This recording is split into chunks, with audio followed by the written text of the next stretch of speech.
Leer. Wildside. Hi, and welcome to the podcast.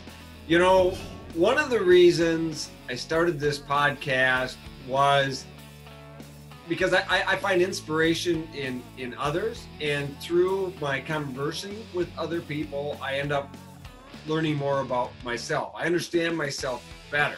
And self-discovery, to really do it and to work at it, you got to ask yourself some really difficult questions. And that starts here today with this podcast right here. Because I personally, sometimes I've got to ask outside sources for perspective, because I find myself living inside a bubble sometimes. And look at the industry. I've spent my entire adult career inside the same industry, sport fishing, tournament fishing in particular. I live and breathe here. And that's why I brought on today a conversation that started a number of weeks ago when I was trying to learn more about me. So I called my friend Joe Carter. Joe Carter is a professional walleye fisherman. He's an elite level angler. And he's also a black man. And what I wanted to know from Joe was, how does that play into his experiences on a national touring walleye circuit? And with that, what has he encountered growing up as a black man trying to infiltrate a white-dominated sport? And it's pretty revealing. The conversation that we have here today, it's really interesting. And I take a lot of things away from this. I'm interested to hear what you take out of it. A lot of this is and listen particularly to Joe here. He talks about some youth experiences and how that, really shapes our adult perceptions in different situations. It's a really interesting conversation. I enjoyed the heck out of it. It ended much too soon. But before we get there, I encourage you to drop down, hit the subscribe button right now. It's important because of the fact that we're a community. And I don't want you to miss anything. There's some really good content here, and I don't want you to miss a show. There's some really good stuff that we've had in the past. Please go back and dig it up. And I want you to be aware of everything that's coming in the future as we work to inspire each other to greater heights and better understanding of ourselves. Also, get to chipleer.com. There's a newsletter there that makes sure you can get once a month, a couple times a month. You're going to get a little note from us. We aren't going to barrage you with emails, but we're going to keep you abreast of everything that's going on in our world and things that I think would interest you. So subscribe to that as well. But right now, sit down and listen to a great conversation I have with my good friend, Joe Carter. Joe Carter, it is great to be sitting here and talking to you, my friend. Hey, how are you? I'm happy to be here, and thank you for having me on. Well, you know what? We've had some interesting conversations lately, and I want to dive right into this and Yes. Talk to me. Is there racism in fishing? Yes, there is. There's racism. I think that there's a few instances that I see. Some of them are purposely done, and some of them I think just by pure ignorance. I think some of that happens. Yeah.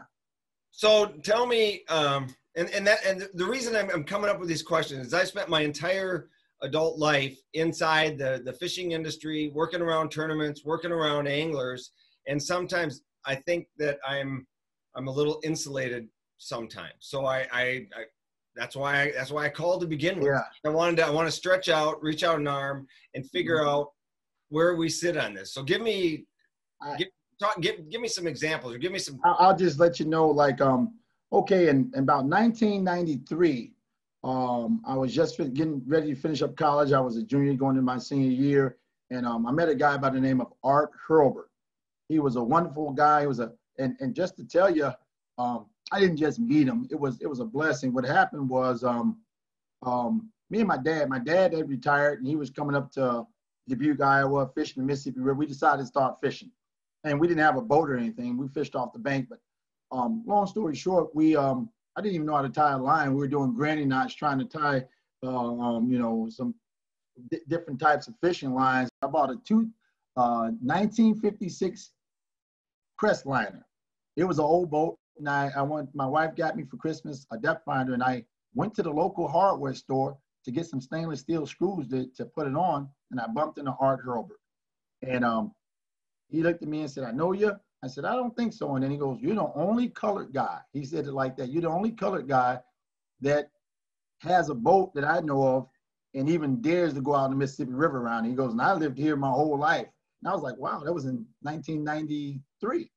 So, yeah, so what ended up happening was we got to be good friends. He got to be like a dad to me. Fishing is something that's wonderful, Chip, and we all know that because we're in the industry. It can knock down walls and it can do some wonderful things. And so Art and I became like family. He was like a dad to me. And he had a really good friend when I first met him that he fished with. And his friend actually stopped fishing with him. I remember telling Art, "I'm sorry, you've been friends with this guy for 15 years and I don't want to mess up your friendship." And Art looked at me and he goes, in so many other words, he said, "Forget him." And he said, "I'm going to teach wherever I want to teach." And he goes, "If you want to learn, I don't care. I want to teach." And through fishing, we became family. And it was awesome. What fueled fishing? Where'd that come from? You know what? For all of us, I had a passion. God puts the determination, the love, and the passion there. It's our job to do the work.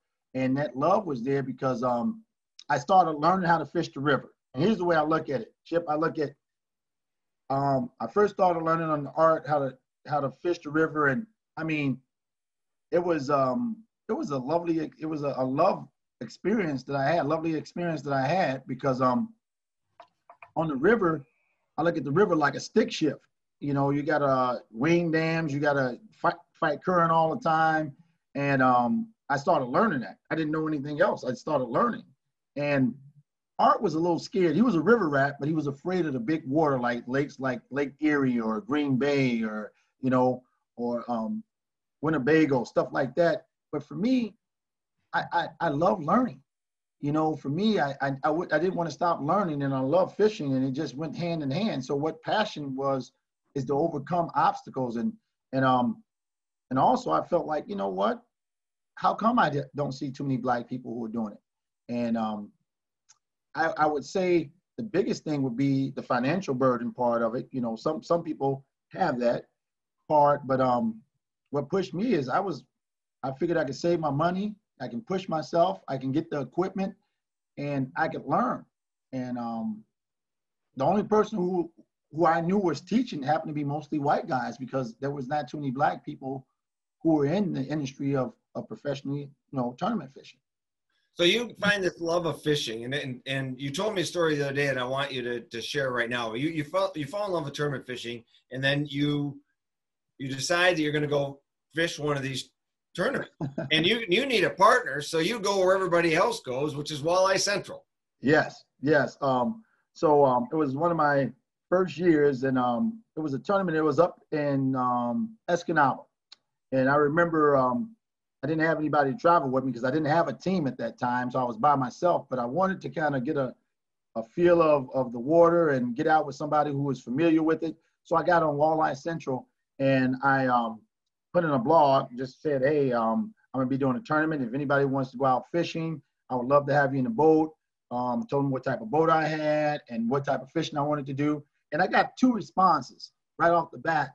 And one of the guys said, "Okay, I'll fish with you and meet me." He wanted me to meet him at Cedar Creek, right by the river, Cedar River. And at the gas station there. And I got there at the right time, and there he was with his tackle box in his hand.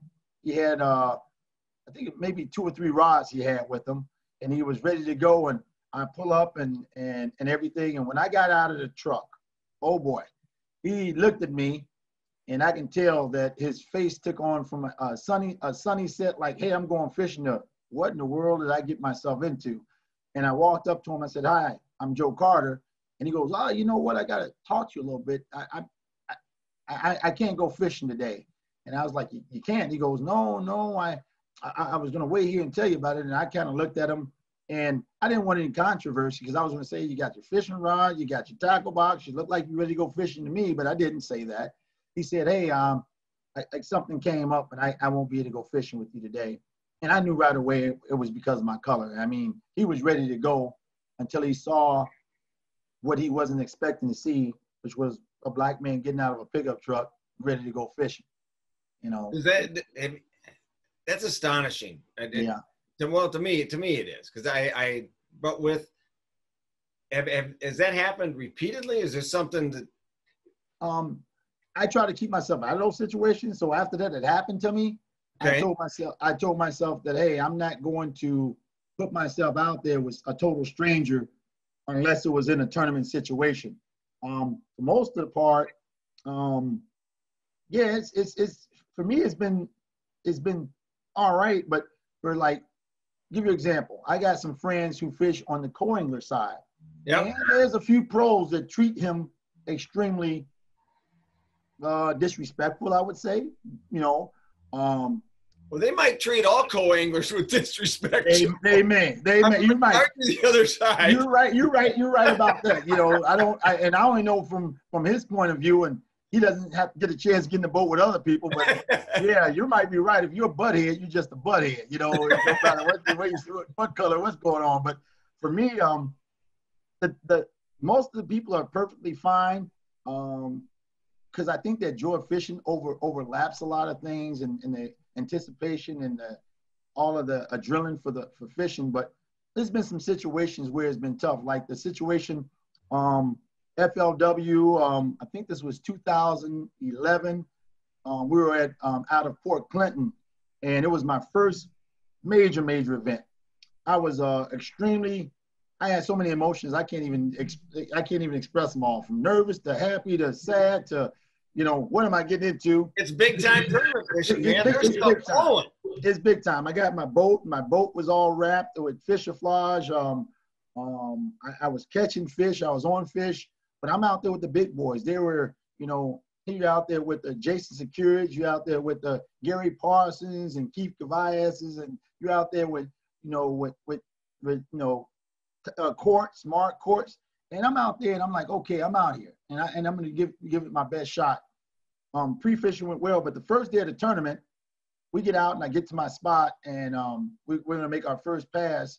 And what ended up happening was just something that was crazy. 2 days in a row when I was pre-fishing, I saw the Border Patrol. I saw them. They saw me, and they never bothered me. They never said anything to me. It was fine in the same area. I don't know if it was a different group of guys. I don't know what happened, but on this day, the tournament day, day one, we get out, we make a pass, we catch a fish, and then all of a sudden, they decided to come over and to investigate and check us out. I was with a guy's name was Gary, and I forget his last name, co-angler, but he was from the Port Clinton area, white guy from the Port Clinton area, well-to-do guy, and so he's in the boat, and they come over and they come over and they check us. And from my day after catching 2 nice walleye, being like promising and bright, it turned dark really quick, because it wasn't my first rodeo. So the way that whole situation went was they pulled over and they said, okay, we'd like to do a boat inspection. Well, I had already had one done. I got the little triangle sticker, the decal. It was on my boat. And when they came over and they saw that decal, then all of a sudden they said, and it looked like you were trying to evade us and go to Canada. I was probably about a mile or 2 away from Canada. And I was like, well, we're putting out rods and we're trolling, but we have to bring those rods in, stop trolling. Of course, they have their boat next, you know, and perpendicular to my boat at the time. And so he goes, we need to see some identification. So I gave him, and I was, like I said, I was nervous and everything else. I never been pulled over on the water. So I gave him my driver's license, a social security card, and I gave him my boat registration. Well, I have more than one boat. I happen to have a small lawn that's a 14-footer, and the registrations look exactly the same. I didn't take the time to really read it. I just took them out and handed it to one of the officers that was there. They had a big basket. I put it in there. They go inside. One guy is standing. There's 3 guys there. One guy's running the boat. The other guy is the one who has the basket, taking my information, my card and stuff. There's another guy there with a semi-automatic, with it looked like a AR, and he's sitting there tapping his finger on the side of his AR. They had my attention very well. And my co-angler's there looking around, and he's thinking. So they go in to run my information. it took probably about 25 minutes. In the fishing tournament, that's an eternity. When they came back, he said, well, Joe Carter, you are in a Ranger, and it's a 20-foot Ranger, because I had a 620 at the time. He goes, and we have a registration that says a 14-foot line. We have a problem. I'm like, oh, I'm so sorry. And I said, I gave you the wrong boat registration. Here it is right here. And the guy who had the gun goes, oh, you have 2 boats, huh? And that was almost to say like, oh, because you're black, you shouldn't have a boat. Now you have 2 of them. And so after he said, you should put your whole wallet in the basket. And I'm looking like, my whole wallet? He goes, yes. So I put my whole wallet in. And then that's when my co-anchor said, he goes, you guys want my information? And the guy goes, yeah, I guess you can give yours too. And then when they went back, the one guy still watches, and Don was like, Joe, I know what this is. I know what this is, Joe. This is racial profiling. They haven't, and while this is going on, there's the Chevy boat, because J.C. Cure was fishing the same area. He's in the Chevy boat at the time. There's the National Guard boat. Mark Courts is fishing around. There was, I think it was a couple other boats. There's probably about 5 or 6 boats that were in that area. And so what happened was Don got upset. Don goes, Joe, this is racial profiling. All these other boats here, they come and pull us over. And the reason why I got pulled over is because of you. They didn't even ask me for my information. I said, Don, I said, this is not my first rodeo. Please be quiet. And he goes, what do you mean? You need to speak up for yourself. Let these guys know what let them know what's going on here. When they came back out, Don said, hey, you guys are racially profiling this guy. You got all the information.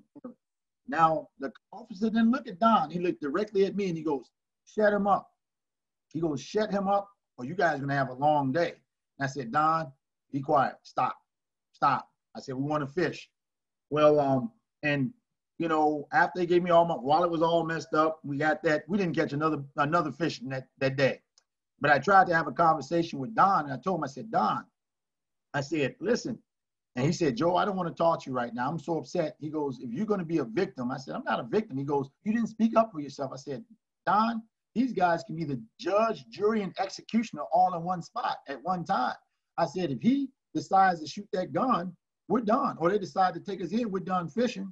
I said, but they can easily say we did something wrong, or they dropped my wallet in the water. I said, you got your hand in the lion's mouth. Sometimes you just got to be quiet and ease it out. Don't punch anybody. Well, he was upset till we finally got back and back to weigh-in, and the only reason he started talking to me because I had a conversation with him, Chip. I said, Don, I said, I'm going to tell you something. This is not my first rodeo. I said, I've dealt with things like this before. And he goes, when? And I told him pretty much my whole life. And I told him the story about me when I first moved out here in Sherrill, Iowa. I was happy about providing for my family. We bought a house and my wife was happy and I felt good about life. So I woke up one Saturday morning to do one of your numbers. I wanted to run. I got up and felt good. So Saturday morning, there's women out with strollers with their babies. There are people walking their dogs and everything. And I got up and I said, I'm going to run to a post office and run back. It was about 2 miles to the post office, 2 miles back, of course. And I'm running. And as I get past the 1.5 mile mark, I realized, Joe, you're not as young as you used to be, and you bit off more than you can chew. So I'm jogging along, and I'm thinking in my mind, keep going, one foot in front of the other. And I didn't even notice the Butte County Sheriff officer drove past going the opposite way I was running. I didn't even notice him because I'm caught up in my running. And all of a sudden, he was next to me. And he's slowing down. He has the passenger side window down, and he's looking at it. He goes, hey, why are you running? And I'm looking at him, and I'm deep in thought, but I didn't have that thought of being a black man, didn't hit me yet. And I said, because I'm running. And the way I said it, it probably came out a little cocky or a little, the wrong way. I said, because I'm running. He goes, yeah, but why? And then I started thinking, oh, yeah, Joe, you're black. For a black man to run at any time is pretty dangerous, Chip. Anytime, And I looked at him, I said, oh, you think I probably came out here with some woman on Friday night, robbed her, and I'm running back to the Butte. I said, I live out here. And he looked at me and goes, the hell you do. I know everybody who lives out here. I was born and raised out here. And I looked at him, I said, no, you don't. He goes, yes, I do. So why are you running? I said, because I'm trying to get in shape And I said, I'm running up to the post office. I said, if you want to talk to me, I'll meet you at the post office. So I kept running. I thought maybe he'll drive and keep going and won't stop at the post office. To my surprise, he was sitting there waiting for me in the post office parking lot. And so he goes, where do you live at? I said, you know what? I've ran a little bit too far. I said, if you want to, you can give me a drive back to my house. He goes, all right. So he goes, open up the back door. I'm like, whoa, whoa, whoa, whoa, whoa. I'm not getting in the back seat of that car coming up to my house. My wife thinks I'm arrested. I said, no way. I said, so I'm going to sit in the front. And so he looked at me and he kind of shook his head. And then he takes his gun out of his holster. And I was like, oh, boy, where's this going? And he puts it way up in the left corner of the dashboard and the windshield. And he goes, I'm left-handed too. I'm like, oh, okay. You know, I said, all right. So I get in the car. We drive. I tell him where I live. He goes, he pulls up. Oh, you bought Speck's old house. I said, I've been living here for probably about 2.5 weeks. Now you know I live here. If you see me running, help me out, you know. And he goes, you know a guy by the name of Art Hurlby, you that color guy that fish with him. I said, yes, we're not all that bad. But one of the things I've learned, Chip, is you got to let people know who you are. And I've taken a step back instead of getting upset and angry right away. You got to do stuff with love and kindness. But every now and then, we can have an off day, or when we get upset, or when we can say something. And that's where I think that some of the people who are in this bubble you're talking about, they don't understand that. It's just like anything else in life. Let's say you, for example, here's a good one. Let's say when I had my first boat, my wife was on me about backing it into the garage. Man, I backed that boat in the garage perfect. 100 times. I did not mess up over 100 times. But the one time I messed up, I messed up. So it's kind of like that, you know, you can go through things and things can happen and you can, you know, stand up and take the right road. But every now and then you can have a time like, I'm tired, or, you know, I'm upset because you don't want to see it. You don't want to understand. And maybe that person has never encountered a Black person. Maybe they're really trying to find out, or, you know, and I feel like sometimes I carry a lot of the weight of especially in the fishing world, of being one of the only Black guys out there. So if I did something wrong or said something wrong, it would seem like that's what, you know, look, that's how all of them are. You know what I'm saying? So, I mean, as you bounce around your fishing tournaments, you're at weigh-ins, we're bumping into anglers. Mm-hmm. I mean, there's got to be, do you get any, is there any negative vibe to that, or is it all pretty good?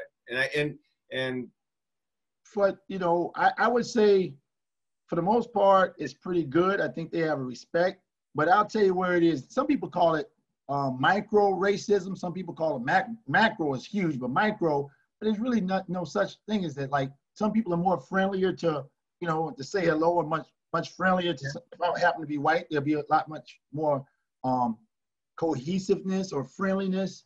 And with some people, but I bump into some really, really good people on the circuit. So don't get me wrong, I don't want it to be bad, but there's a few that don't want to have anything to do with me, and I, you know, for whatever reason, you know. And but there's like, for example, if I happen to be a white guy, it'd probably been a lot easier to get on a fishing team or a group of guys. You understand what I'm saying with that? It would have been a lot easier. You know, when you go into some of the bait shops in some of the small towns and stuff like that, and they see you, they'll follow around you a little closely, or, you know, whose boat do you, like, if I can say one thing, some of the police officers or some of the people in the small towns or some of the areas we are, I've got asked 100 times, whose boat do I have, or whose truck do I have, or what pro are you with? And I'm like, yeah, and I'm like, you know, it's my boat. There's one time I got pulled over, and it was up by Sturgeon Bay. And this had to be, oh man, 2012 or 13, I can't remember. And I was in the gas station, I pulled in, and sheriff was happened to be in the gas station, and he saw me get out the truck and get back in, and I had Noah with me. So Noah is biracial, he's my son, he's a lot lighter than I am. And he goes, whose boat you got? I was like, it's mine. It's my boat. It's my truck. Everything's mine. He goes, well, I'm going to talk to the guy that's in the truck, because you know, he'll probably give me some better answers. Well, the guy in the truck was my son Noah, who I guess from a distance looked like a white guy. So he goes, it's my dad's truck. And then the guy comes back to me and he goes, let me see your registration for your boat. I'm like, and at that point, I decided, instead of me escalating it, and I could have just said, why in the hell do I have to prove it to you or show you? Because, you know, you could be at that point where you're tired and you don't want, you know, you want to take a stand. I just said, you know what, here you are. You can see it. Here it is. And then I made a comment. I gave my registration. He looked at it. I gave my driver's license. He looked at it. On my motor was my name, Joe Carter's on my motor. And I looked at him and I said, because like I said, I got kind of tired and I wanted to just kind of give something back to him. I was like, yeah, I stole this boat and put my name on it that quick. And he looked at me and he didn't take too kindly that. He goes, you know, you come up here with your nice boat and come fishing, all you anglers, you need to watch your mouth. And I was like, I was wondering in my mind, how many of the other anglers did he question like he questioned me? So some of those things happen more than not. And sometimes it happens when you're joking around. There's one time, Kevin Carson's, I'll never forget this tip. It was me and Jeff Graves and Scotty Bogan. And we were going, it was a blow day. We couldn't practice. It was just blowing and we couldn't practice. So we decided to unhook the boat, go get some breakfast, and then we were going to go and check on a battery for a guy I think Danny Stephens needed a battery for his boat. And anyway, as we drove past one of the ramps that we wanted to fish, there was Kevin Carson's and who else was with them? You had his whole team was with them. I think Tommy Keenan was with them, and they're all standing there. Well, Kevin left his truck running, and you know his truck is running there, and his boat's hooked up, and they're standing there like on Ocean. If you ever seen the movie Ocean's 11, when they're looking at, so they're standing there looking at the waves of Erie going up and down, and I had this epiphany. Oh, I'm gonna go get, because Kevin always tries to joke around. He's a friend of mine. He's always joking around. I'm gonna go take his truck and drive by and honk the horn and make it seem like his truck and his boat's getting stolen. So I sneak over. Now it felt like a wise move. Oh man, it was going good, but it was going great. I get out my truck and I'm sneaking down. I'm kind of crouched down and I run across the parking lot. And soon I get this truck, I'm smiling because I made it there undetected. I'm about to hop in this truck. I'm about to have this joke. Is going to be great. I get in the truck, close the door, and roll the window down. And as I look, the harbor master, the ones who take care of the ramp, there was a guy there, and he looks over at me, and he goes, "He's still in the effing rig. He's still in the rig," and he's yelling around, and everybody's looking. And as soon as I drove away, Kevin looks up and he sees the truck driver. I roll the window down, and I smile and wave at him. And all of a sudden, he takes 3 steps like he's running. Then he sees it's me, and then he starts running. He just starts shaking his head. But I drive out of the parking lot, come right back in, and I come up, and it was John Gilman. John Gilman's on the ground laughing. He goes, "Joe, that was the best." He goes, "Oh, you had Kevin Carson's, you had him. Oh my God, that was unbelievable." And we're all there laughing. We're laughing. Kevin goes, "You got me." He's laughing. The harbor master comes over. And he goes, he has no clue. He's so caught up in his mind. "You black guys are always trying to steal stuff," he says. He goes, and you're lucky you didn't steal it. And then all of a sudden I said, "We're friends." And he was so worked up and still going, he didn't realize, we were friends. We were sitting there laughing. He walked all the way across the parking lot and he was giving me a tongue lashing. And I was like, I wasn't stealing it. I was joking around. We're friends. And it took him probably about 5 minutes. Then we started laughing at him because he was so worked up. He was an older guy who was worked up. And I said, I wouldn't have never stole his boat. I was joking around with him. And he goes, he did say he was sorry. He goes, I have to apologize because I don't see too many black guys hopping in somebody's truck driving off in this area. So that kind of said it all right there when he said that. But on the flip side, it's some of the, the more things that I see, I can tell you, like, it was who works for the NWT. And he called me Tyrone probably 5 or 6 times. I had to stop. Yeah, he called me Tyrone. And I said, "You know my name. My name is Joe Carter. Do not call me Tyrone anymore." Then I found out he also called one of my friend Brett Rogers Tyrone. And I was like, hey, that's not cool. Yeah, so it was one of the workers who was doing that. And I think it stopped after I kind of stood up and said, hey, my name's not Tyrone. My name is Joe Carter. You know it. I've done a few of these tournaments by now, so stop calling me Tyrone. But the tournament world, you got to stand up. You got to stand up for yourself. It doesn't matter if you're an angler. And there's, I mean, it's an interesting dynamic amongst anglers, the workers that are pulling off these tournaments. Everybody's, it's an interesting scenario, and specifically competitiveness, right? Yes. So you've got competitors. They push, and to the point where I think that the really good anglers on tour also push your buttons mentally, right? Oh, yeah, that's all part of the deal. So if they can take the game. But that is in every sport, right? If you can beat the guy before you even get to the physical part or whatever that sport happens to be, you win. Yeah. And so it's part of pushing the button. Yep. When you go through that, and as we've evolved through this, you were taught some lessons from Ron Seelhoff. Oh yeah, Ron Seelhoff, the crop duster. And we got to be friends before he got sick. If you're of the era that you are not aware of who Ron Seelhoff is, Ron was one of the initial icons in the world of tournament fishing. Yeah, and he was Mr. Troller. Oh, he won championships and dominated the sport like few right out of the gate, and took that first wave of professional angling to new heights because he was that competitive, unique soul. I never knew if Ron liked me or didn't like me because he never smiled. I mean, the man. Well, he smiled to get him to bust up. Put it like this, Ron. Well, we had a tournament, and I think we talked a little bit about this before, but we had a tournament up out of my first time going up to Walker's Bay. So we're up there in your neck of the woods. So we're Leech Lake, and I'll never forget it. I didn't know Ron very well at all. I didn't know him. I read about him in some of the Walleye Insiders and all those old magazines I had, but I really didn't know him.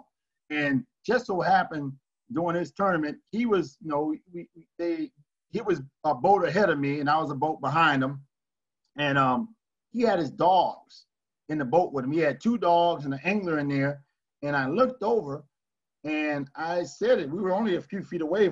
I said, you can have dogs in the tournament? You can take your dogs with you out fishing? And Ron had this kind of, the best way I can tell you is this almost like a Clint Eastwood, Dirty Harry type of, like Buffalo Bill. And he looked over at me without smiling at all, sounding very serious. He goes, the dogs don't like black people. He said it just like that. And I looked over at him and I didn't even respond. I'm like, oh, what in the world am I getting myself into? So he goes ahead and he gets in front of me and, we go ahead and fish, and I didn't think nothing of it. Didn't think nothing of it at all. I went fishing and I was like, well, I'm gonna stay away from him. I kind of know where he's at and how he is. At least I thought I did. So the very next day, they invert the field. Right. And so here I'm in front of him and he's behind me. He pulls right up next to me and he's looking at me. He's not staring. He's not saying anything. He's just glaring at me. And I'm looking at him. And then he goes, Joe. And I was like, wow, I used my name. He goes, the dogs still don't like black people. And so I looked over at him and it was right away we were getting ready to take off. And I looked and I said, well, they must love assholes because they love you. When I just took off, he didn't give a chance to say anything to me. And so I just said, I told him that and took off. After day 2, Mark Kortz come up and says, hey, Joe, Ron Seelhoff's looking for you. I said, well, I don't know who that is. This is an older guy. The one with the dog, he's laughing because he already knew what was going on. I didn't. The guy with the dog. And I'm like, oh, okay. I'm like, I'm not going around this guy. There's no way I can win this fight. If I fight this guy, if I get whooped, I get whooped by an old guy. And if I beat him, I can't win this fight. So I'm staying away from him. He found me. He comes up to me. I'm like, oh, I don't know what to expect. What's going on? He goes, you did a good job. Stand up for yourself and don't take shit from nobody. That's his exact words. He goes, you did a good job. He goes, in this day and age, in this tournament, you got to stand up for yourself and don't let nobody change you or back down because of your color or nothing. And that's when we started becoming friends and stuff. But at first I didn't know what to think about it, but very, very good guy. And we got to be friends and kind of just like with the stuff that's going on with this cancer stuff, that's been tough too, you know, with Tommy, you know, people's hearts going out with Tommy Scarlett and thinking about Ron who had it. I had a little bout with some cancer stuff a couple of years ago, and thank God he took care of that and cancer free. But you know, we gotta love each other. That's the main thing. I think that well, Ron had a great message there because Ron that's a tournament lesson. I mean it's because the mental game and Scarlett, rest his soul. Oh, he was good at it too. He was a master at beating people in their heads before they even started the tournament. I fished a small circuit out of the butte called the Walleye English Trail. Yeah, yeah. And Tommy, I knew Tommy before I started on the big circuit. You know, him and Jeff Lars Lars, good friends. I know all these guys here that live around my area, and Tommy would try to do that stuff. You know, and he looked at me and I just shake my head. I remember one time we were on the river, we were getting ready to fish, and I knew Tommy from offshore, really talking about offshore planter boys. I said, he came up, he goes, they're gonna let you fish this tournament? You know how he'll get to talk. He goes, really? They're gonna let you fish this tournament? And I looked at him, I said, Tommy, I got all the planter boards you told me to get. I got all the stuff that you're telling me I need to have. I'm gonna use planter boards today. And then all of a sudden, he goes, I think you're lying to me, Joe Carter. But he was giving me a hard time. And then afterwards, he told me, he said, yeah, you got to have your game face on out here.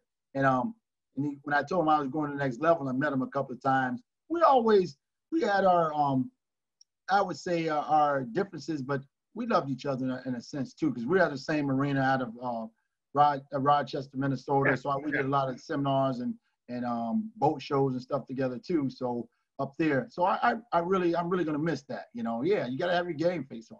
Well, no, Tommy was really good at that, and then because mental fortitude is a big part of tournament fishing, right? I mean that's why I look at this and what the lessons from Ron. That's a big one coming in there early. But here you are. I mean, you're fishing the circuit. You're actually in quote unquote the real life, right? You're sixth grade teacher. Is that right? Sixth grade teacher. Yep. Sixth grade teacher. You've got a beautiful family and a big family. Tell me about 3 kids and we got 3 kids. Yeah, we got an older. Yeah, Joshua's 23, Noah's 19, and Leer's 18. So we gotta. But do we have photos, Chad? Do we have photos of Joe's family? See if we can bring something up here. But yeah, I think that the support and the love I get from my family is everything. My wife is very understanding about my passion. So that's on this picture, that's my 2 sisters and my 3 kids in the back with me and my 2 nieces. That's my 2 sisters there. They didn't understand the whole fishing thing, Chip. When I started fishing, they did not understand it at all. But boy, let me tell you, once they started eating that good walleye table fare, it changed for them. Yeah, but that's a little bit younger. Noah's probably a freshman in there. In that picture, Leah's probably in 8th grade, and Joshua probably was a freshman in college. Yeah. Oh yeah. So and I know there's a couple more, but yeah, with my family, they're very supportive. And that's my immediate family. That's my wife Cassie, my son Noah, my daughter Leah, and my son Joshua. And that's at a volleyball. Everything's a sport, you know. You kind of tie it in. And the things I did, I played basketball and I played a little semi-pro as well. And that whole mentality comes into the fishing game, but the fishing is so much tougher because your athleticism and things like that can come into play. But with fishing, it's a lot more mental, which in basketball is a lot mental too, but you can overcome some of those mental lapses and stuff. But fishing, you know, you really have to have your A game and really you have to do a lot of your homework and stuff like that. But we take the same attitude we have preparing for course, because all my kids, as you know, they all, Division I athletes and playing. In fact, tomorrow morning I get to go over and see my daughter play she's at Kansas State, and they're playing against Iowa State. So we get to see them. Thank God, the pandemic. She's playing volleyball, right? Yeah, she's playing volleyball for cool. Kansas State, outside hitter. And once it's a small world because Mark Court's wife was a volleyball coach, and she used to always tell me, "We'll take your daughter. We'll help you out so you can fish a little more. We'll take a mouth off the table. You won't have to see her out." She used to always tell me that. She was trying to recruit her. Exactly, that's what she was doing. But everybody's got an ulterior motive, Joe. I guess so. I say I pray a lot because I want God to take care of me, so that's why I pray a lot. But we take that same mindset, Chip, and I try to take it into my fishing game. But here's the thing I've learned with the basketball. I have been doing it since I was a little pup, since I was a little kid, and it was years and years behind it. And I also had uncles and one uncle and people to help show me ever since I was a little kid. But when I got into fishing, I was already an adult, and it's a lot to learn, and it's a lot to not just, how to tie knots, how to run boards, how to play the wind. And there were some lessons I learned. I knew in my heart, and here's one of the things I'll tell you where I really started thinking as a person of color. I worked my butt off to get, and God blessed me too. I got to tell you, all the mercy and the kindness and the blessings that God has shown me have blessed me to have the equipment and the desire and the heart to do the things I do. But I thought about becoming a co-angler first, but I didn't think that in my own sense, I was like, I'm trying to get into a dominant, predominantly white male who most of them have nice amount of money and trying to get into their world. And I said, you know what? I sat down one day and I said, if I go to college, you got to pay to get the knowledge. And I said, I'm going to start doing the tournaments, and either I'm going to sink or I'm going to swim. I said, but I'm never going to lose, because I looked at it just like Michael Jordan said it best and stuck in my mind. He said, either you learn or you win. You never lose. And, man, my learning curve was like Mount Rushmore, man. I'm telling you, I started learning and it was just simple things I learned. Like one time, I tell you who helped me a lot, and it was huge. And I didn't know I was being helped until finally he flat out told me. And so I think back to the FLW days and starting out in Sonny Reynolds. I remember one time I had some problems with my son Noah. There was some things that happened, and he's fine. So I'm gonna go ahead and tell you, at his elementary school, he was in 5th grade, and the principal ended up being a pedophile. He was taking pictures of young men. And the FBI came out to our house and everything. And Noah was just devastated because he didn't think the principal would do that. He thought the principal was a great guy, and he was devastated by it. And I had this great idea. I said, I'm going to take this 11-year-old kid with me fishing over at Green Bay. So I called up Sonny Reynolds, and Sonny goes and said, Sonny, when I'm doing the tournaments, can Noah stay with you? Sonny goes, yes, by all means. He goes, I'll put him to work. Well, not only did Sonny, he stayed with Sonny, but he ended up coming home with like $300 and all type of gear and stuff like that. They took care of him. He was right there. He made him one of the workers right with them.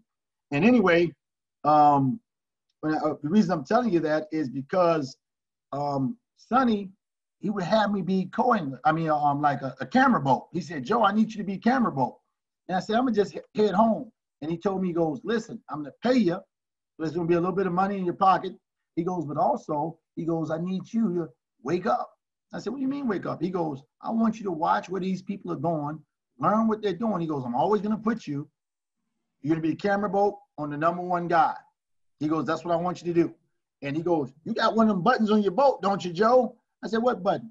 That GPS button. You better start learning some places out here. And he gave me a wink. And I was smart enough to know that this guy was trying to help me learn a lot faster. On day 1, I remember the first day I came in at 0. Day 2, I ended up doing really well.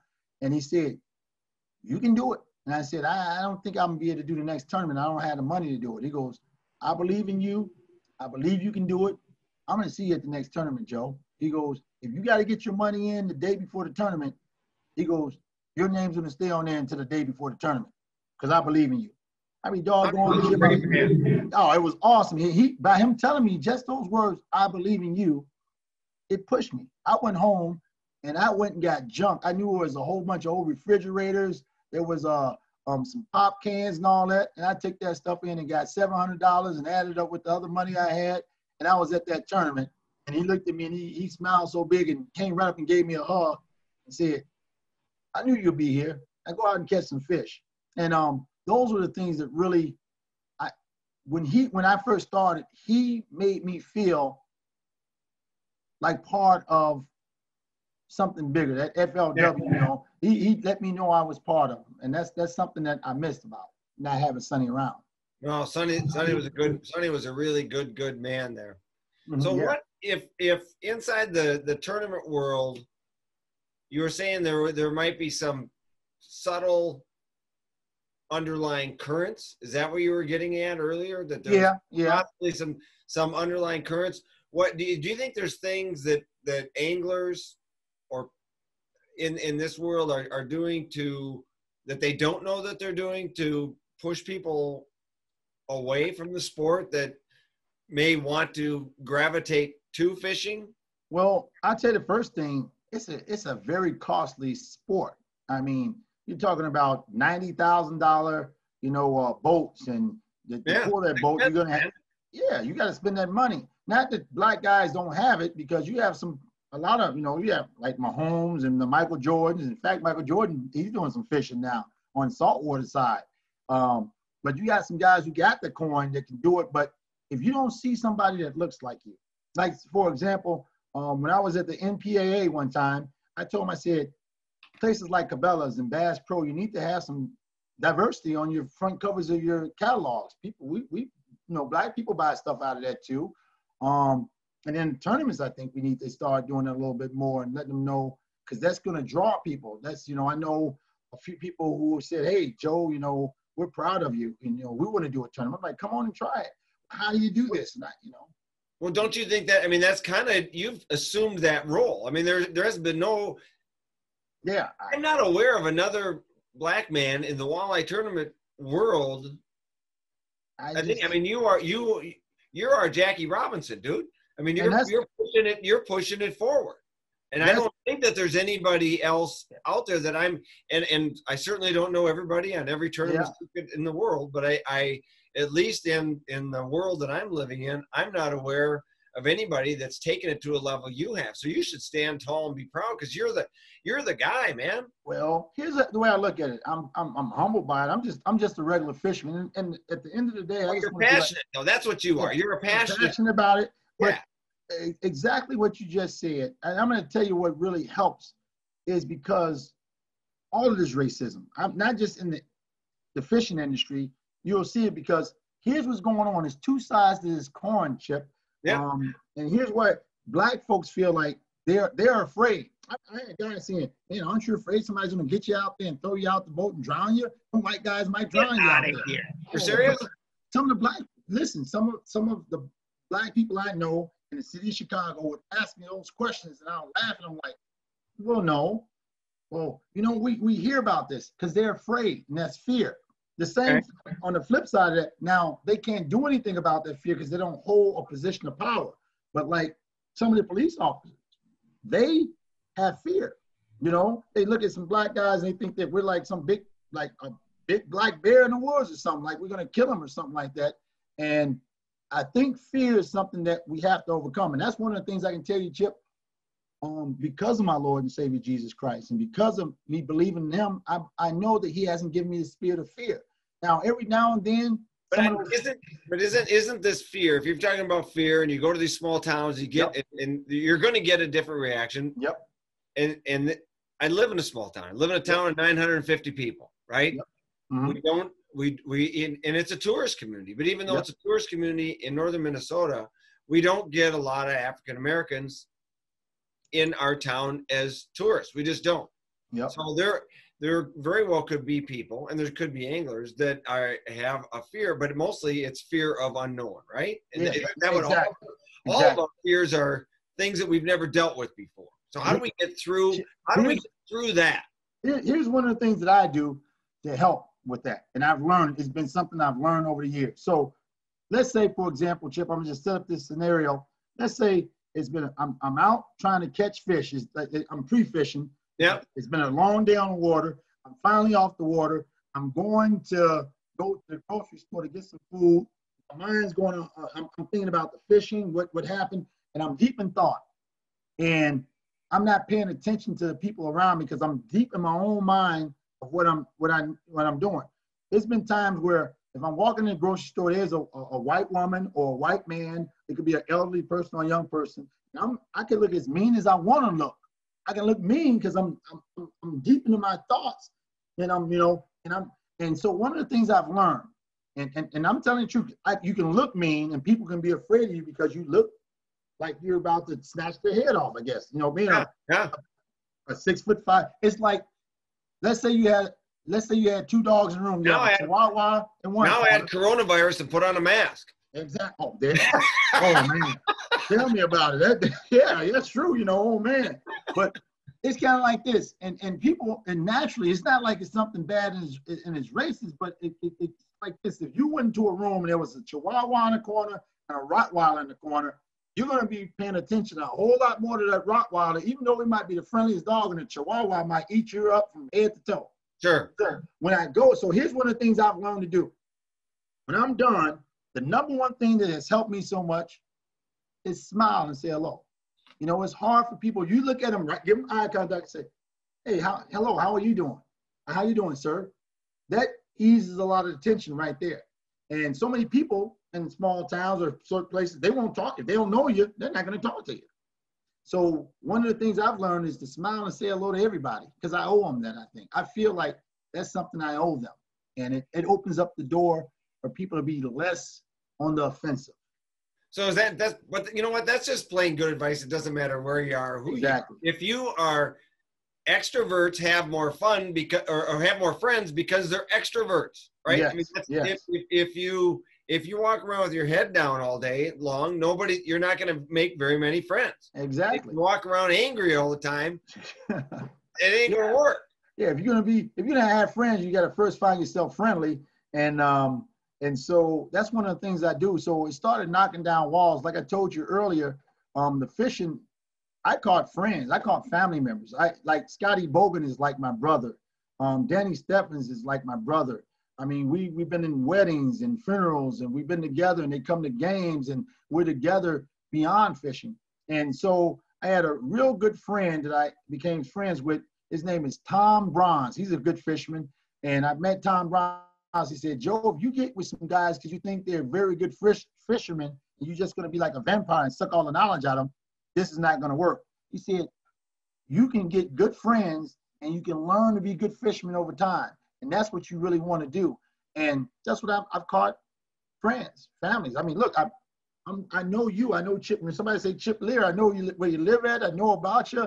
And it's all because of fishing. Fishing has been something that it's part of my DNA now. I enjoy doing it. I don't see myself not doing it until I can't do it anymore physically, but the people I've met, the friends that I've acquired, and the challenges I've overcome. Do you think fishing actually stands of music's an international language, right? No matter where you're from, you play a tune, you can tell if it's a happy tune or it's a somber tune. You can feel that, right? And you don't even have to be a musician to understand that. Exactly. The vibe is just in the air. So is fishing a language that could be part of the solution, right? Because we're sitting in a time right now where we have just polarized people on either extreme. Right now it's crazy. Everybody's angry and nobody's finding any common ground. And I mean, that's what I get depressed every single day, Joe, because I can't stand how far apart and nobody's looking to get to the middle. Yeah. So it's like, okay, so is it music? We come together as a human race when we have a cause, right? When things go bad, 9/11, we have a disaster, things come, suddenly we all come together. This disaster is not, it doesn't seem to be bringing everybody together at the moment. There are sanctions that are working to bring people together, but we're not there yet. There still seems to be some polarization. Can fishing be part of the solution? Fishing can be. We have to overcome our fear And that's the first step. Once we open up, we got to open ourselves up. Once we overcome that fear, if fishing, listen, Jesus Christ was a fisherman.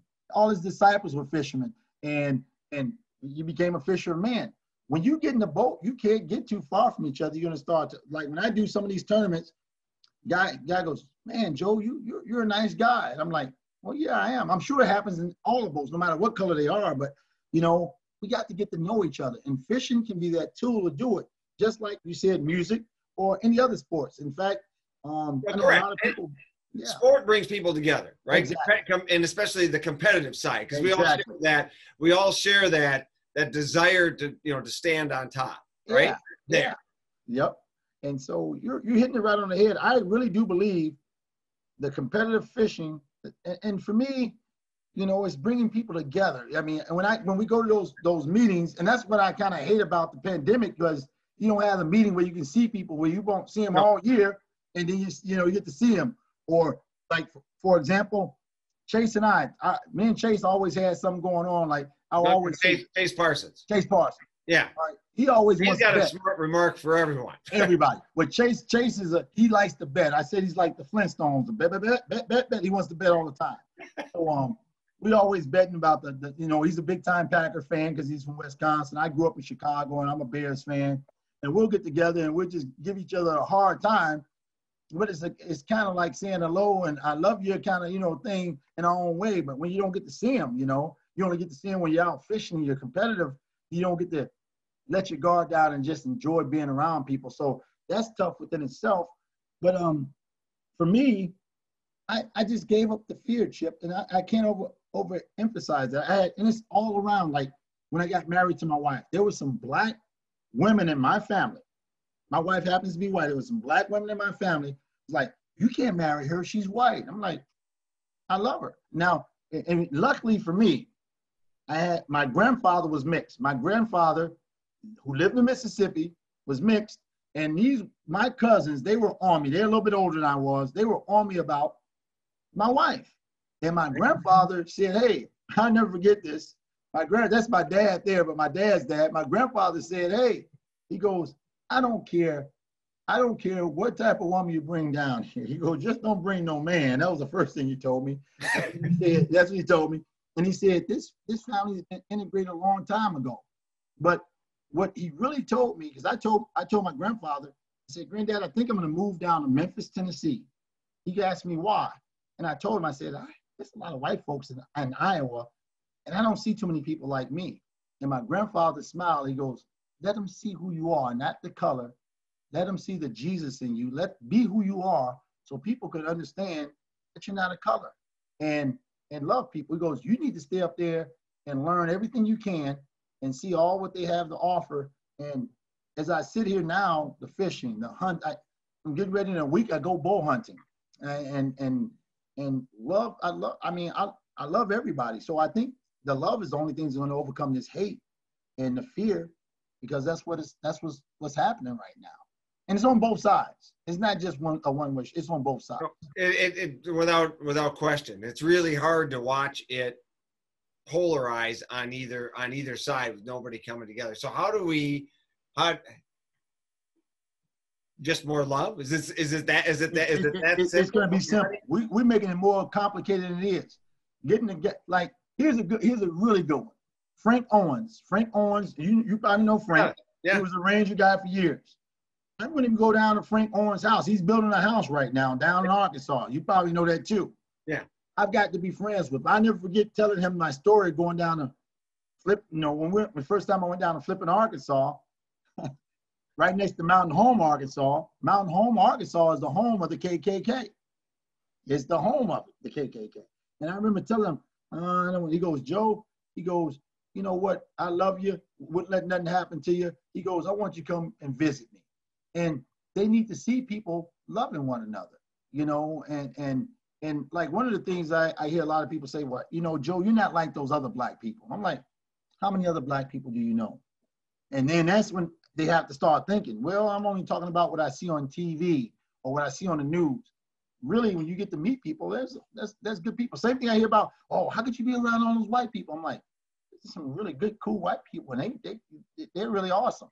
And you know. And through your association with Ranger, you got to know Forrest Wood and Nina a little bit, right? Yep. Got to meet him, and I remember I didn't know who he was when I first met him. This is some guy. How do you not know who that man is? Because listen, I had milk behind the ears. I didn't know I was driving a Lumacraft, and I knew that I wanted to get into a better boat, a better tournament boat. So I go down there, and it was a whole story of how I ended up down there at Flippin, Arkansas. But when I get down there, what do I see? I don't see any black folks. I see everybody who's white and about 5'5" or 5'6". And all of a sudden, this guy comes up and he taps me on the shoulder. We had these headphones on so we could hear because we were going through the tour. You know, we're down there for Project Knowledge, they call it. Yep. And I didn't know at the time. It was my first time going down there. And he taps, he goes, "So, hey, son, what type of fishing you do?"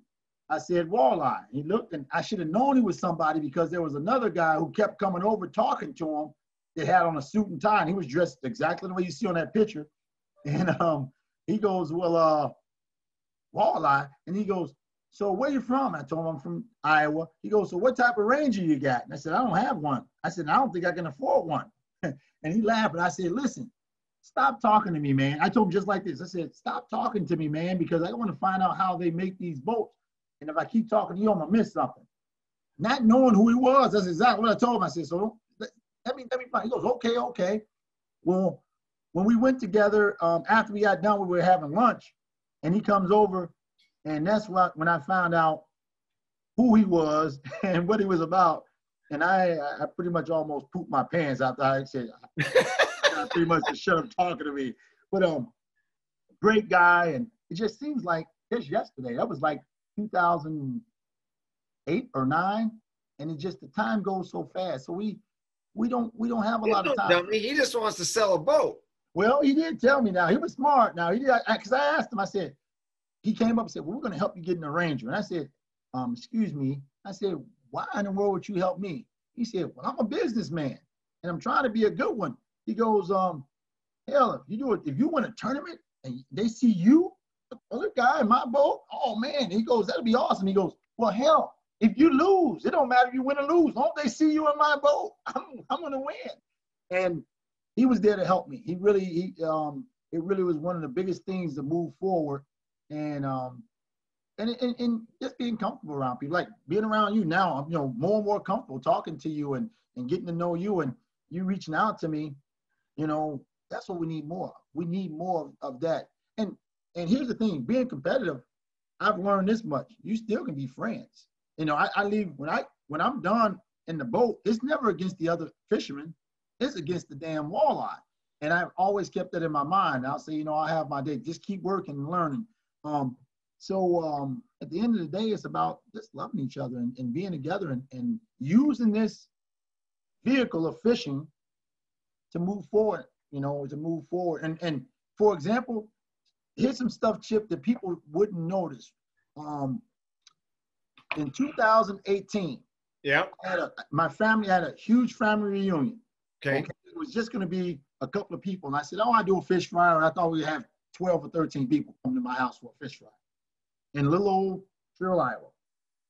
It ended up being 214 of my family from all over, family from Alaska, family from Jamaica, family from, 214 relatives came to my house, and we fed them fish. But Jeff Graves, Danny Stephens, Scott Bogart, and I said, this thing is growing.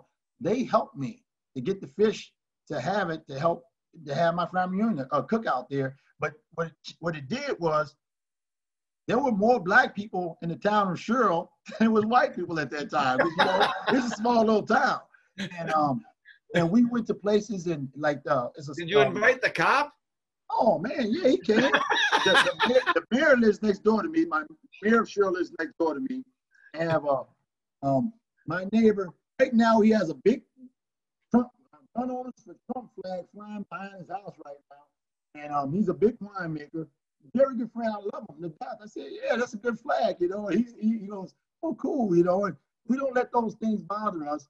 I just continue to show love and try to continue to understand people. But yeah, we had whites and blacks was here, but it was the black people were like, "Wow, you got great neighbors. You got great people." their eyes will open up. One of the oldest bar and grills in Dubuque, in Iowa, period. In Iowa, period, it's called Bright Box. It's in a little small town called Balltown, right on the river.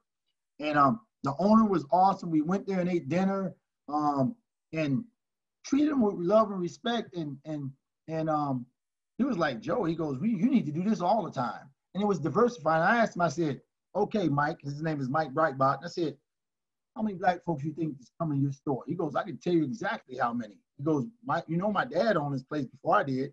I said, so how many? He said, no more than 10. He said, you just brought in 40 people. So you broke the quota right now. You're doing right. He goes, I said, wow. He goes, and he loved it. And he's good friends now, pen pals with one of my second cousins from Texas, who's a judge. He learned, so he goes, man, she's a judge. I said, yeah. He goes, I looked her up. He goes, she's really a judge. I was like, yeah, what's so surprised about that? He goes, Joe, I want to apologize. I never thought black women were judges and stuff like that. And I was like, no, people don't think I'm a fisherman or a bow hunt or I'm a teacher, science teacher. But the more we get to know each other, the better it gets. No, I think that's a good lesson, and I think that's really what we're trying to get at here, is trying to figure out a way to work closer together and move forward. Because I mean, sharing time in a boat is a very unique experience. And shared experiences is how I have. There's a couple things that I do. I mean, anytime an athletic event, any endurance type event, I love doing those things and sharing that time with people, because that's drives me together. But time in a boat is a really big one. Awesome. Sharing those experiences, especially in the outdoors. And we're at a pretty unique time here. I mean, this pandemic has brought more people outside, more people fishing than we've ever had before. I don't know if that is across the board in terms of how that demographically breaks up. I'm not sure how that all works out, but I think that there's just definitely more people outside, and we're trying to get more exposure outside. I think that most people need to understand. Some people look at me and like, man, Joe, you got it made, but they don't understand when I had that 1956 Crestliner that I paid $250 for because I just wanted to get out and fish. I remember when me and my wife, the first time I took my wife out in the boat with my son, he wasn't even one yet. The boat broke down. And the battery of the boat broke down. So I said, don't worry about it, honey. I got a pedal. I had one of those big old pedals, and I was going to pedal all the way to the dock. And I put that in the water, and it broke. We had to have a guy in a kayak come and pull us to the dock. That's how we got back. But it didn't start out with the big boats. But I think a lot of people look at it. It is a very expensive sport. And if you don't have, that grit and determination to save and to do it, it looks like it's impossible. And a lot of black people feel like we don't have the money to do something like that. I just happen to, me and my wife, we work hard. We got college degrees, but I could never just start out fishing like a Corey Sprinkle or something like that. I had to go after it, Well, but so did he. He didn't come from piles of money. No, and I get a little angry sometimes when people, when we race and social class and all of that is because I think that there's diversification there, right? Yeah, and I think what I'm saying, not all white families have money, and not all black families are poor. That's not that way. And what I mean by that, friends are, but it's not. What I mean by that, he had the experience, the exposure. I mean, when I grew up in Chicago, we didn't have a place to fish. I mean, the lakefront, you pretty much couldn't go there. You get chased out, and it was some place you just wouldn't go to. But I'm just saying, having that chance to have that experience, being by a place like Winnebago where you can do a lake or a river and stuff like that. So, let's when we talk about social class and fishing and exposure, right? If you just take that, what's your thoughts on? I know that there's a lot of, I grew up in Minneapolis, right? And I know that like even on Lake Mille Lacs, there's groups that will go down to the Minneapolis area. They'll take groups of kids from the inner city, Boys and Girls Club, what have you. They bus them up to Mille Lacs. They put them on a launch. They take them out. They fish them for a couple hours, and they go back. In my mind, you're trying to get this positive experience, and everybody comes up with this quotation that don't expose a kid to the outdoors or in fishing in particular, because we're talking about fishing. By the time they're 14, they don't have a positive experience. They'll never want to do it again.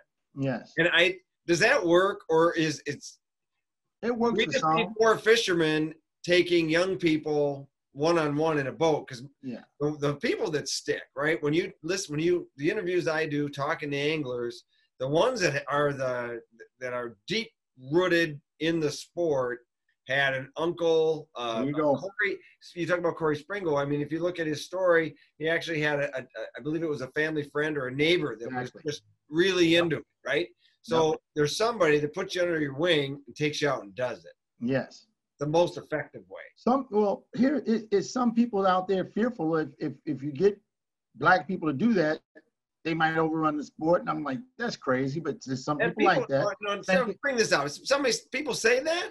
You've heard people, that's a quote. It's people feel that way. Like, okay, you just said like Jackie Robinson doesn't care. They're going to buy boats. Yeah, they're going to buy boats and they're going to help the economy. But then there's some people feeling like we don't want them out in the boat. We don't want them out there because if they're out there, they're doing what we're doing, and we want to distance. We're here and they're there. Well, see, and this is exactly what this is where I'm exactly going with some of this conversation here, because most anglers, I'm going to tell you right now, are going to go. They're not going to believe that, right? They're just going to. There's no way that there's somebody saying that because they've never had to deal with this. It's never been in their face. You're telling me stories of being shunned, somebody not wanting to fish with you because you pulled up and you weren't the package that they expected. Exactly. Right? Yeah. And you're telling me you think this exists. It does. It does. So how do you convince naysayers, right? Because everybody here's the only way you can do it. You need to be around them. You need to, all right. If you're around a person of color, you'll see it. Like it took Art a year to find out about a good friend of his being a racist. I can't say it any other way. As a teacher, I remember going to a small town. It's just so many ways you got to be around it enough. Like I went to go get my hunting license one time, and there was a white guy going, "They're letting you have a gun? They're letting you have a gun?" I'm like, "They're letting you have a gun too?" You know, it's just the little things that you'll see, but it takes time. But if you're not around, and here's like, I'm not blaming some of those anglers. They're in their small bubble because they might not be around anybody who's black or see it. But once you see it, you'll be like, wow, you got to be kidding me. And that's what I'm getting at. So there's in the middle of Dakotas, so there's so much of, especially in the walleye world, right? There's so much of our walleye world that is so rural that there's no exposure to anybody of color ever. I mean, so rare. Anybody having any challenges that way becomes impossible to comprehend. Here's the best way I can help you try to comprehend it. Okay. Imagine you being a white man, okay, and you go to a tournament and you're the only white man. Everybody's black, and you're the only one. Just think of that. Just really think about that. And now you might. You're going to get feelings. There's going to be feelings of awkwardness, right? Yeah. First of all, you got those. It's impossible not to feel out of place. If you've ever traveled to a foreign country, which I haven't been to a lot, yeah, foreign country, you definitely know if you're the only one that can't speak Spanish. Exactly. I'm pretty convinced they're all talking about me, but that's a different story. But even if you can't speak Spanish, you can be quiet and kind of just don't say nothing. But when you're black, there's no way of hiding it. There's no way of, like, you could be German or Russian or, but I'm saying so 99.9% of the people are going to be good. But that one butt head, that's all it takes. And what I mean by that is, all it takes is one person who feels a certain way or say a certain thing, that then you hear that and you think, well, is it more? Does everybody not want me here? Or, am I in the right place? Did you have that thought? Did you get to the highest level of walleye fishing? You finally bite it off, right? You've been through some obstacles, but did you ever get there and say to yourself, what the hell am I doing? It's been a couple of times. My first year. And I'm not talking about results. I'm talking about it. I'm playing race. Yeah. And here's the thing.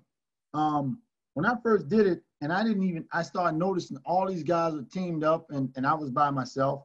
And there were some people started saying, you know, he got some strength. He has some guts. He's out here doing it by himself and going at it. And I'm talking about financially, and I'm talking about mentally, trying to go to these new places and go. But I felt like I had to try, I had to do it.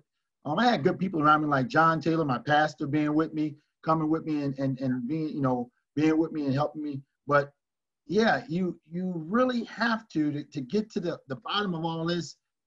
You know, I tell you, my strength comes from God. I can't tell you any other way, because yeah, I would be scared, nervous. Like, there's been times like, man, I can't afford to have a boat like that, or man, how in the world how am I gonna get there? How am I gonna make it? And I got a couple of sponsors on my own. I never got any major sponsors, but I got a couple of them on my own. And I just went and told them, I said, hey, here's some things I can do for you. I'm not trying to just ask you to give me some money to fish. I want to earn this money. I want to work. I'll come in and I'll do fish fries, luncheons for your employers. I can take people on a fishing trip on a river. I want to earn being an employee, but I really want to fish. I want to find the right way to fish. And so I joined the MPAA, and that was good. And when I went there, it's some great people. It's a lot of great people. So Chip, when I say it's a 1 and 2 is too many, though, to be true and honest. And I would never say any names, but it's been great people like Gary Parsons, great, you know. I talked to Gary Parsons. Keith, I just say, hey, what's up? I don't say much to him. Well, he's got game face on all the time, right? All the time. Yeah, you know how see when I start saying these names, you understand it because I understand it. But you know, it's not like he's gonna come up, hey, what's up, Joe? Talk to me like Gary's gonna talk to me. Or for example, I can, you know, give some a hard time, like Corey. Sometimes Corey don't say, hey, what's up, Corey? I told Corey one time, I said, when that horseshoe falls out your butt, I'm gonna pick it up. I'm gonna pick it up. And he sat there, and then he finally smiled one time, because most time he's sitting there looking around, you know how Corey. I'm like, I said, and then I told him, I said, it's okay to smile, man. It's okay to smile. And those are the things. I just want people to know I'm a regular guy. Yeah. So if there's somebody's listening to this, it's a young aspiring angler. Maybe they're black. But they're not of what we perceive. They're not a middle-aged white guy with an income, which is a lot of the walleye circuit, right? Yeah. Okay. What advice would you have for somebody and on trying to work your way into it? I would say, one, right now we have such a great world. You can learn so much on the internet.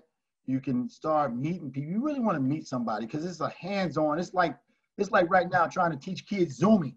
It's so much better when it's hands-on. If we were doing this together, we could smile and pick up body language and all that stuff. I would tell them that to get into this, you're going to have to save. You're going to have to scratch. But that's what builds you. That's what makes you. I mean, I'm proud to tell people I was taking junk to the junkyard to go fishing, because that's my passion. That's how passionate. Or taking cans in. On every boat, I tell somebody, work your butt off to get a boat. I don't care if it's $100 boat, a $200 boat, or something you can fix up, or something you can say, that's my boat, and get out there and start, but making sure it's safe. But every boat I've ever had, and I got a picture of my old boat, I should have sent that too, it's got me to my next boat. I've either sold it or got to a point where it helped me to get to the next boat or to the next vehicle. And just, but that's steps of the career, right? I mean, that's you just got to, it's little, I mean, you don't accomplish anything great by going from the start to the finish. You accomplish it in the journey, smallest steps possible. It's right? the journey. Yeah. I tell you, dream big, dream big. You know how many times I've had a dream of you saying, Joe Carter, you know, I'm holding up a trophy. I don't know what I might do. Hopefully I don't cry like a baby. Hopefully I don't fall off the stage. I just know that you guys are going to have a damn good show when it happens. It will happen eventually, because I know it's going to happen. I don't know when, but it will happen. I just hope you guys are going to have a good show, because I don't know what type of emotions will come out, but just dream big and go after it. Yeah, I'm fishing. I've gotten to the point now, I'm fishing in the biggest walleye circle. I'm with the big dogs now. Now, what are you going to do, Joe? You're going to stay a little pup and say, well, I'm just happy to be here. You're going to go out there and you're going to fight and you're going to try to catch those walleyes. And one day you stand on the top of the walleye world and say, listen, if I can do it, anybody can do it. And that's kind of one of my driving forces. I like to see, how come it can't be me? It's not that, yeah, I'm saying, why can't it be? Yeah, why can't it be? And I'm saying this too, not just because I'm a black man. I love it. I love this. I love the sport. I absolutely love it. I mean, I'm hooked to the tail with this because I look at, everything kind of is in my DNA with it. And I don't mind losing because I'm not losing, I'm learning. In my book, I'm learning. And that's how it is. Well, who was it? Was it, I think it's accredited to Audrey Hepburn, or whoever said, or somebody said, nothing is impossible. The word itself says, I'm possible.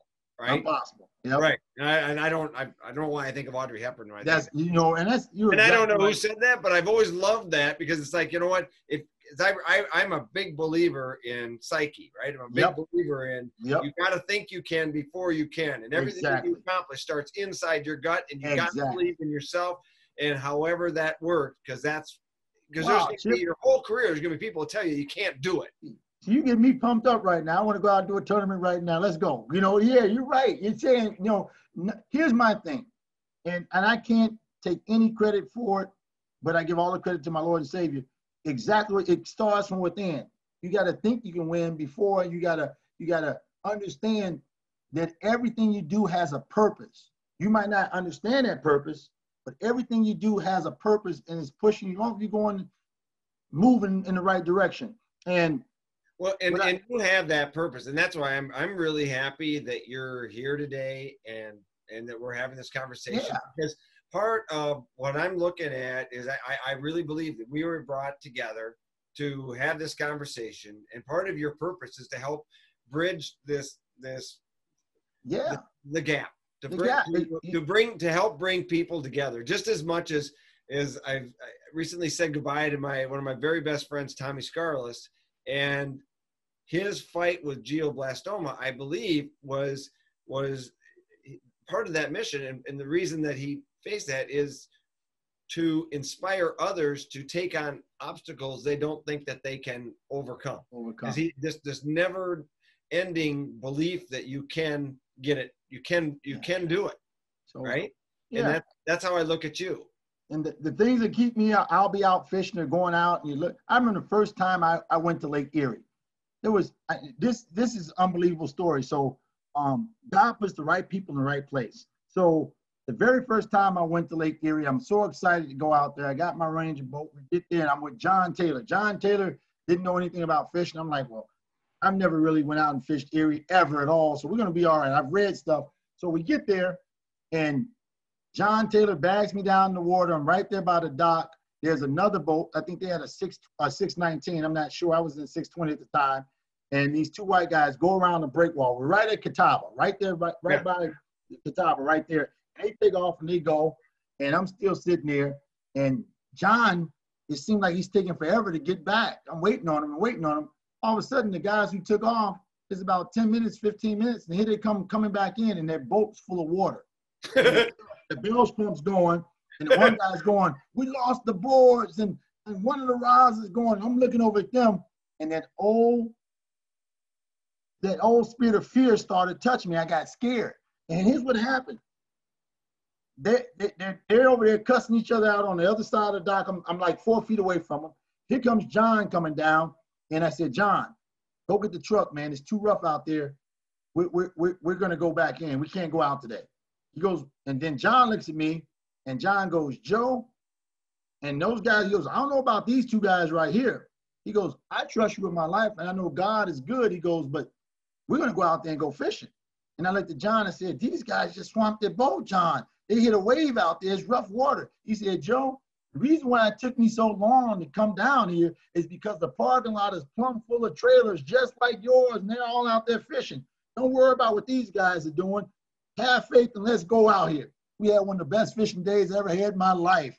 And you have to have that faith. We went out there, and I said, okay, I know how to run the boat. I'm going to make sure I run this big water. And you got to be in it to experience it. You know how it can be rough, And boy, did that change some things around in my life. I never, after getting over that first hurdle and getting those butterflies out of your stomach, man, it turned to something. I'm not afraid of rough water. I can, you know, I can fish in it. And, you know, if it's too bad, they're going to cancel it. I'm like, I can get it done. But it's those things that have helped us to get better. And when you tell me about everything's possible, I feel like through Christ, all things are possible. I can do everything. God has put me here and blessed me to love fishing, helped me to find a way of getting here. And he hasn't brought me here to leave me. He's not going to bring me here to not be successful. And if I can just catch one fish, I always tell myself this, Chip, because you're always on stage. You've been on stage with me almost most of my career since, you know, and I always have to say something about my Lord and Savior, Jesus Christ, because if it wasn't for him, I wouldn't be here. Chip, I've been shot before. Growing up in Chicago was tough, man. I've been shot, and it wasn't like I was in a gang or something. Wrong place, wrong time. Gang violence started happening. I was the wrong place. I couldn't say, hey, I'm not with them. They were shooting everybody. But thank God, he brought me through that, you know, and it became something, instead of being a negative, it became a positive. The fishing. I remember my brothers and some of my cousins, they called me nature boy and fisher boy. They were trying to tease me because I love going out and doing that. And now all of a sudden, they don't say it anymore. Hey, man, when you going to bring us some fish by? When you going to do another fish? It changes, you know, and it's because of the love. We didn't put that love of fishing in ourselves. It came, God put that in us. So for you, myself, and everybody in the industry, everybody who likes to wet a line, it came from somewhere and beyond ourselves. But once it got there, it grows in us. But it's been amazing. I mean, I can't, as much as I can say, yeah, some racism and some problems around. What would life be if you didn't have problems or challenges? Unfortunately, they're there. And I think, like you said, maybe I'm in this sport at the right place at the right time. Let somebody see who I am and how things are going. Because I love what you said, and when you said I went fishing to catch fish and I ended up catching friends. That is my, now from this point forward, that is my favorite Joe Carter quote. Okay, that is, I'm telling you that right now, and we've I love everything you've had to say. We're going to definitely have to get back together and extend the conversation someday. It's been a joy to sit down here and talk with you. I absolutely despise doing this digitally. I can't wait to do this in person. Chip, put it like this: you and Chad, you got a friend, man. I'm your friend. I love you. That's all I can say. I want to just love more. I want to love a whole lot smarter. And yeah, I have opinions, and my opinions might not be the same as everybody else. But if we have love and if we respect one another, we can do anything. Like you said, I am possible. We can do it. It's possible. And I do believe fishing can be the forefront of it. It was in my Bible, all those guys were fishermen. Why not do it again? Let's fish. Let's have fun and let's fish. You can eat something. I always said I fish, like I said, to catch fish. And so that's what it came down to. I also had to feed my kids too. I had to have some supplement. I couldn't do golf or anything like golf or anything like that because they couldn't eat. I had to have something to help feed them. So that's why I hunt and I fish. So it's been a pleasure. A pleasure. I love you guys, man. Thank you so much for having me on. I really appreciate it. Tough stuff, but I've always learned if it's going to be the toughest of times, somehow God puts the best people in place during the toughest of times. So, Chip, this was meant to happen. It was meant to happen for a reason, and it's going to all work out. It's going to work out. I love you too, Joe. Thank you so much for being here today. Thank you very much. Chad, you take care of yourself. I know he's over there on mute probably. I don't know what he's doing, but thank you so much. I appreciate it, and God bless you.